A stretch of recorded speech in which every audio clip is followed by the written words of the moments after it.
반갑습니다. 내일을 위한 기회 대치MSD 영재교육의 전진호 원장입니다. 자, 오늘 좀 이제 날씨가 점점 더워지기 시작합니다. 자, 근데 이때 또 우리 학생들의 중간고사 기간이 있죠. 자, 이 중간고사 기간 동안에 무엇을 갖다가 하든 간에 정말 이 쫄깃쫄깃한 이 긴장감만큼은 어쩔 수가 없는 것 같아요. 자, 근데 이 시험 대비라고 하는 부분은 진짜 백전백승. 근데 그 백전백승이 원리를 갖다가 내가 알기 위해서는 지피지기라는 이 말도 절대 잊어버리면 안 되겠죠. 그래서 내 학교에서 출제되어지는 문제의 유형을 먼저 알고 준비하는 것, 그것처럼 현명한 방법이 없습니다. 그래서 우리가 족보라는 게 있는 게 아니겠습니까? 자, 오늘은 여기 있는 이 부분에서 우리가 알아볼 학교에 대한 부분이 바로 강남구 도곡동에 소재하고 있는 숙명여자 중학교입니다. 자, 숙명여중, 우리가 특목고 진학하는 여학생들이라고 한다면 이 숙명여중에서 특목고에 진학을 갖다가 꿈꾸는 경우들이 많은데 숙명여자 중학교에 이 시험 문제가요, 결코 쉽지가 않습니다. 자, 그래서 이 숙명여자중학교의 과학 내신 문제와 그 다음에 우리가 어떻게 준비를 갖다 하면 좋은지 간단하게 짧은 시간 동안 정리를 해보겠습니다. 자, 일단 2020년 이후에 우리가 이 숙명여자중학교의 발음을 조심해야 돼요. 발음.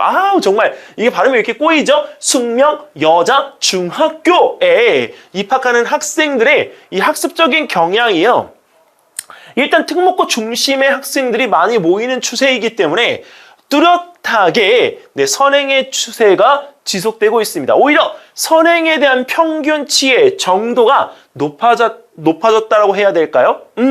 자, 그다음에 내신과 수행 비교과까지 정말 치열하게 준비하는 학교이기 때문에 내신 한 가지만 잘한다고 해서 뚜렷하게 내가 승기를 잡을 수 있는 건 아닙니다. 자, 하지만 이 특목고 진학에 유리한 이 이점 때문에 우리가 여학생들이라고 한다면 숙명여중에 가서 전투적으로 공부를 하는 게 맞다라고 생각이 됩니다. 자, 일단은 우리가 과학 내신 부분에서 중간고사 어떻게 출제가 되어졌는지 간단하게 요약을 해보면요, 짧고 확실한 유형의 문제가 우리가 출제가 된다. 근데 이 확실한 유형의 문제라고 하는 건 기출문제 스타일 중에서 대표 문제의 스타일이 바뀌지 않는다는 거죠. 자, 그래서 대표 기출 문제만 제대로 풀어보아도 과학 성적만큼은 장담할 수 있습니다 라고 이렇게 이야기할 수 있을 정도입니다. 자, 그래서 대표 기출 유형 문제를 갖다가 풀어볼 수 있는 시중 문제집, O2 말고요, 여기서 우리가 문제를 갖다가 풀 때 그 해당 소단원에서 이 문제만큼은 꼭 대표 유형 문제 이렇게 해서 나오는 문제집들이 있습니다. 그래서 그런 문제집을 이용해서 문제에 대한 답습을, 경험을 하고 가는 것이 유리하다라고 말씀을 드리는 겁니다. 자, 그러면 이제 우리가 2021년, 2022년 문제가 어떻게 출제되어졌는지 자, 이제 살펴볼 텐데요. 일단은 21년도에는 물질의 구성과 전기와 자기, 단원에 대한 부분 중에서 물질에 대한 구성에 대해서 11문제가 출제가 되어졌고요. 거기서 서답형 문제는 없었습니다. 근데 이 전기와 자기에 대한 부분은 아마 이 중간고사 때 있었던 것 같은데 사실적으로 그 부분에 대한 자료 구성이 없어서 이 부분에 대한 문제의 구성은 우리가 알아볼 수가 없었습니다. 그래서 여기서 문제에 대한 비교를 갖다 할 때는 물질에 대한 구성에 대한 부분들만 서로 비교치를 두었습니다. 자, 그리고 22년 1학기 중간고사에서는 각각 14문항씩 출제가 되어졌습니다. 자, 근데 한 단원에서 14문항씩 출제가 되어지다 보니까 전체 28문항인데요.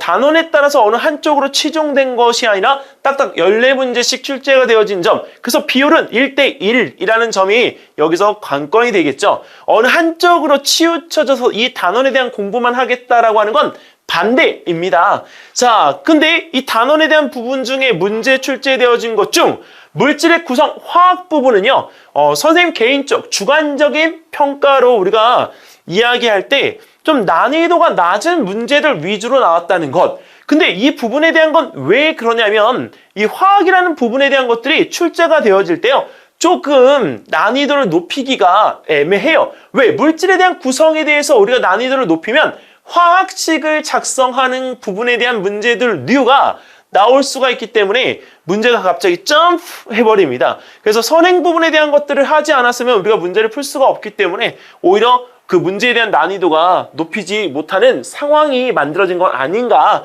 네, 그렇게 지금 추측을 하고요. 그 다음에 전기와 자기에 대한 부분에서도 상난이도 문제 없습니다.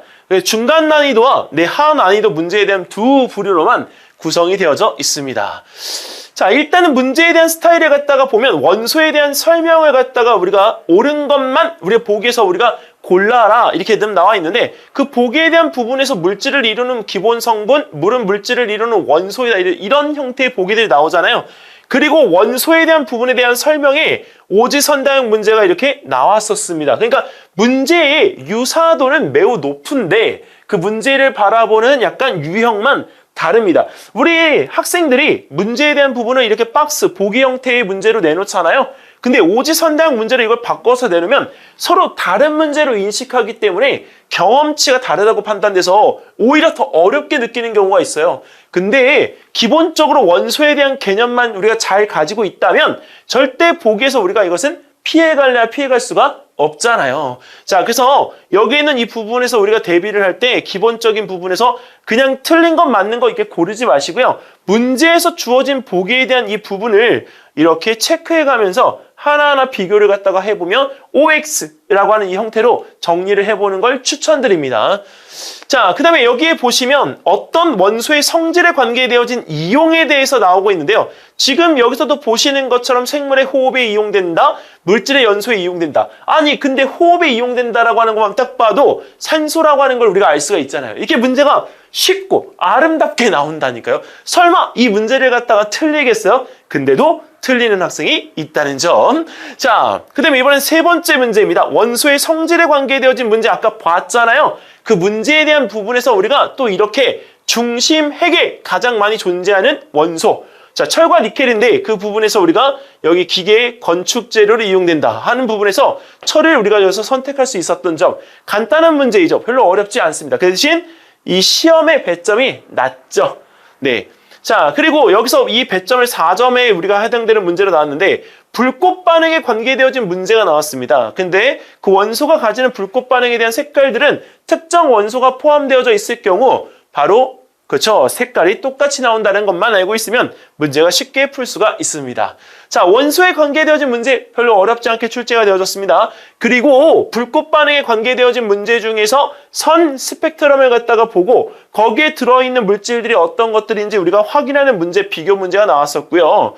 자, 그리고 이 부분에서 우리가 칼륨과 그 다음에 우리 황산, 구리에 우리가 그렇죠. 이동하는 부분에 대한 전극의 위치가 어디인지를 나타내는 문제가 나왔는데 사실 이 전류를 흘려주었을 때 이게 이동하는 이온에 그 관계되어진 문제는 어느 학교든지 간에 우리가 매번 나옵니다. 그래서 이 문제만큼은 우리가 반드시 알고 시험 대비를 해야 되는 문제이기 때문에 숙명여자중학교만의 문제는 아닙니다. 그러니까 대표적인 기출문제들이기 때문에 이런 문제를 놓치지 않았으면 좋겠다라고 말씀을 드리는 거예요.